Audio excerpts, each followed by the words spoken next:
Ito, laba at luto tayo ngayon. Kasi day off ko bukas so kailangan maglaba. Laba at luto. Inisan ko muna yung wash.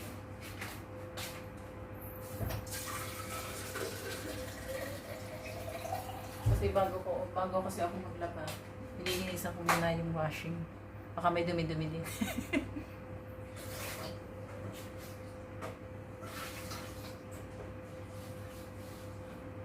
Oh, kita mo na? Oh, nilinis ko. Ay di meron siyang ano ngayon, pot holder. Hindi ko alam kung kanino to.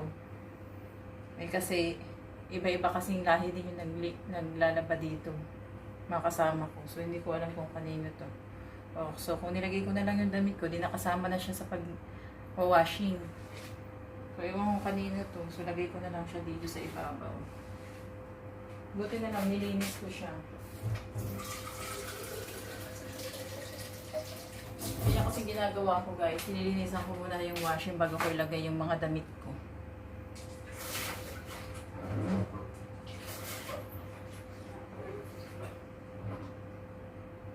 Yan, okay na siya. Malinis na siya. So ilalagay ko na yung mga damit ko.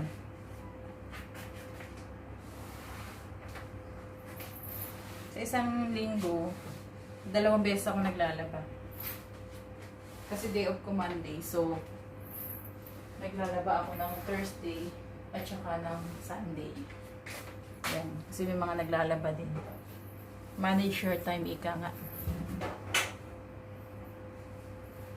Nilagay ko na yung mga uniform ko.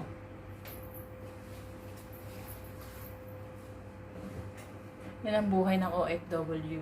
Kasi laba mo na, plancha mo na, trabaho ka pa, padala ka pa sa Pilipinas. Yan talaga, di ba? Pinili natin to eh. Kung tutusin, kung gusto mo naman talaga, umuwi ka ng Pilipinas, di ba? Kaya lang, dahil sa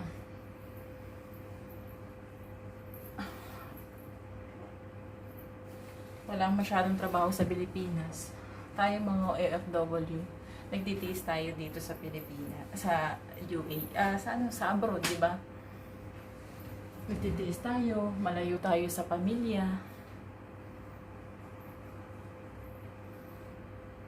Para lang masuportahan natin yung mga pamilya natin nasa Pilipinas. Masarap naman sa pakiramdam yung papadala ka. Papadala ka para sa pamilya mo, di ba? Ayan. Alam nyo guys, ako, ganito yung ginagamit ko. Kasi, kapag bumili ako ng malaki, kasi di ba may mga malaking na mga Tide?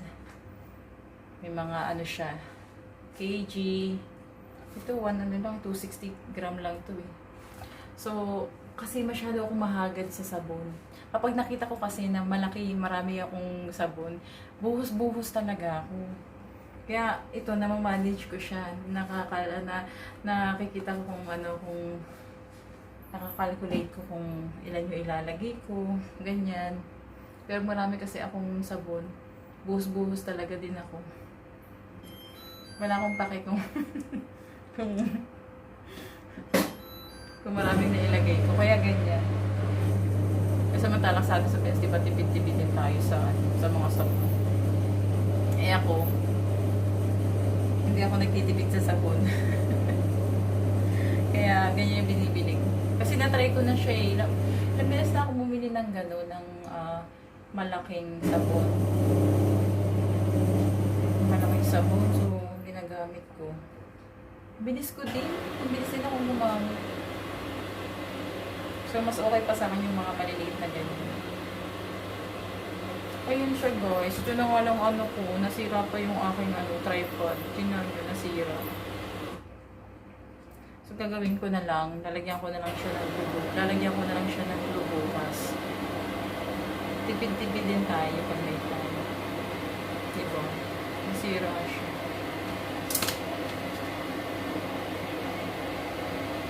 Ayan. So wala ngayon akong tripod. Gusto ko sana bumili ng isa. Nakita ko yung kay Sister Kebs. Yung inano niya. Yung sa video niya, nakita ko. Gusto ko rin bumili ng ganun. Pero not now siguro. Kasi nagpapaayos pa kasi ako ng bahay. Kailangan ko pa matapos yung bahay namin. Wala akong magtipid. Ayan, mag-ano muna ako guys. Usap muna tayo. Puro mukha ko na lang yung nakikita niya.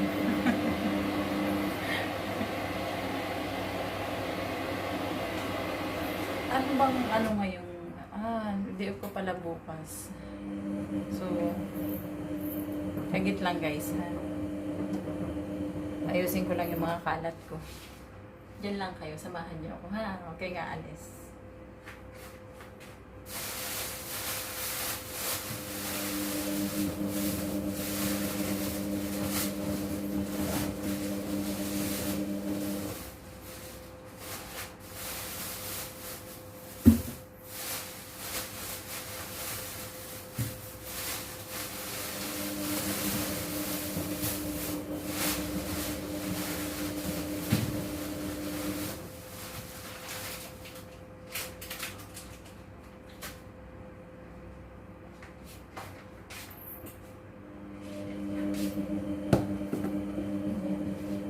Kamusta naman kayo guys? Okay naman ba yung buhay niyo? Chill-chill lang tayo, no? Huwag natin masyadong seryosohin ang mga problema natin. Lahat naman ng tao may problema. So, depende na lang yan sa'yo kung paano mo siya dalahin. Kasi ako, syempre, marami na rin ako pinagdaanan sa buhay. Kaya nga minsan na nasasabi ko din sa sarili ko eh. Kasi hindi ako masyadong pala kaibigan. Yun yung totoo guys. Hindi ako masyadong pala kaibigan. Kasi mahirap din ako magtiwala. Hindi naman sa hirap magtiwala. Kasi siguro iba lang kasi yung ano ng buhay ko. Hindi kasi ako yung tao na laging ano ba, may kaibigan ako, yung pupunta siya. Ay, yung pag ano ba, may mga example, may mga party, ganyan. Hindi ako mahilig pumunta sa mga party-party. Tapos hindi rin ako mahilig lumabas. Yun yung kasing ano ko. Hindi ko alam kung bakit ganun yung lifestyle ng buhay ko. Kasi nung kasing ano pa ako, siguro mga age ng 20s, mga ganyan. Kasi pagkatapos ko kasi mag-aral, nagtrabaho na kaagad ako noon. So, maaga ako nagtrabaho. So, siguro na masyado na akong napagod. Kumbaga napagod na ako napagod na ako. Kasi dami din akong barkada baka sa Pilipinas. Marami din talaga akong barkada. Kaso nung nag-decide na talaga akong mag-abroad nun. Yung kasing dati gusto ko pa mag-Japan. Dati kasi Japan talaga ina-apply ako. Singer.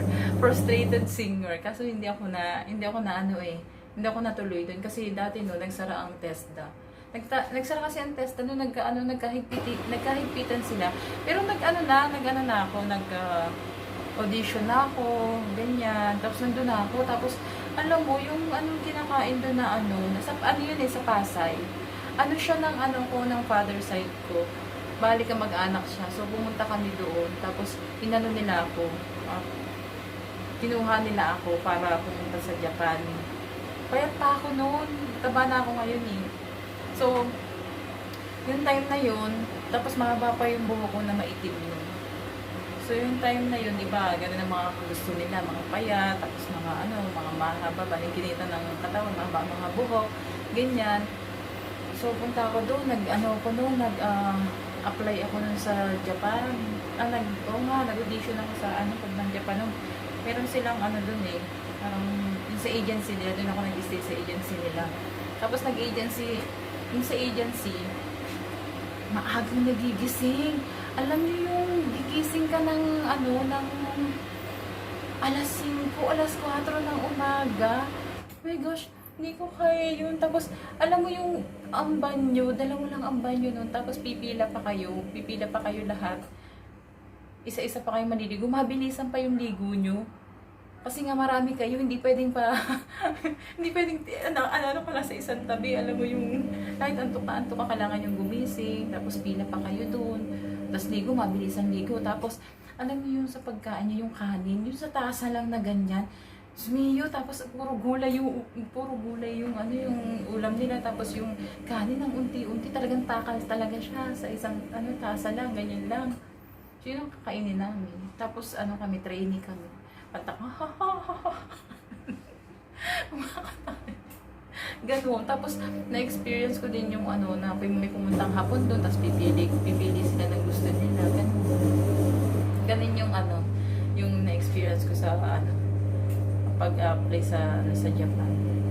So, tapos nung time na yun, nagkahigpitan sila. Pinauwi muna kami ng agency kasi nga nagkahigpitan. So, pinauwi muna kami ng kanya-kanya. Tapos iniwan ko yung mga gamit ko doon sa locker. So, nung time na yun, umuwi na rin ako, umalik na rin ako sa ano namin, sa lugar namin, sa probinsya namin. Tapos, ang ano nangyari noon, hindi na, kasi sa amin tatawagan kami, tapos pupunta, balik uli kami din sa agency pag okay na lahat. So, nung time na yun, nag-decide na lang ako, hindi na lang ako pupunta, tutuloy sa pagjajapan. Kasi siguro hindi siya yung ano ko hindi talaga siya yung sa puso ko, hindi talaga siya yung gusto ng puso ko na mag-Japan talaga. Kasi di ba sabi nga nila dati, ang pag-Japan daw, mga Japayuki, hindi nga daw ano yung trabaho ng mga yan. Kumbaga parang ganun yung mga sinasabi nila. Pero doon ko lang naunawaan na hindi naman pala ganun. Kasi nga syempre, nung training din kami doon sa agency, pinaliwanag kasi sa'yo kung ano yung trabaho mo doon sa pagpumunta ka na Japan. Kasi Japan. So pinaliwanag sa amin na ganun nga daw yun. Depende sa'yo. Diba? Ganun yung, kaya yung iba, diba, sabi nga nila, ilang buwan pa lang sila sa Pilipinas, sa Japan, pero nakapagpatayo na ng malaking bahay, nakapagpatayo na ng ganito. So, hindi, depende din sa iyo. Basta tao din talaga. So, huwag tayong maniwala sa mga basta sabi-sabi lang ng mga ibang tao. Ganun yun. Kasi mindset natin yun. Parang dito sa abroad, diba? Depende sa iyo kung paano mo i-ano yung sarili mo. Di ba yung sabi nga nila, abroad si ganito, si ganyan, pero bakit yung bahay nila hindi pa rin maayos, o bakit yung bahay ni ganito maayos na, okay na, di ba? So, huwag natin masyadong busiyahan yung mga hindi natin kilala. Di ba? Mga kilala na tao. Yun lang, kasi minsan madaling mag-judge kasi yung ibang tao. Which is hindi naman nila alam kung anong pinagdaraanan ng tao, di ba? Lalo na pag nandito ka sa abroad. Akala nila, parang sa amin na lang, di ba, sabihin nila, abroad yan, ba't hindi pa rin maayos yung bahay, ba't hindi pa rin ano. Magkano lang may sinasahod ko dito, di ba? Ganun lang. Kaya huwag tayong masyadong mapanghusga sa kapwa natin. Di ba? Ganun lang. Yun lang yung kung advice ko sa iba. Kasi may mga tao kasi masyadong madali silang mag-judge ng tao. Ayan na guys, malapit na matapos yung nilalabhan ko. Maraming salamat sa inyong pakikinig. Hanggang sa muli. Thank you for watching. Bye!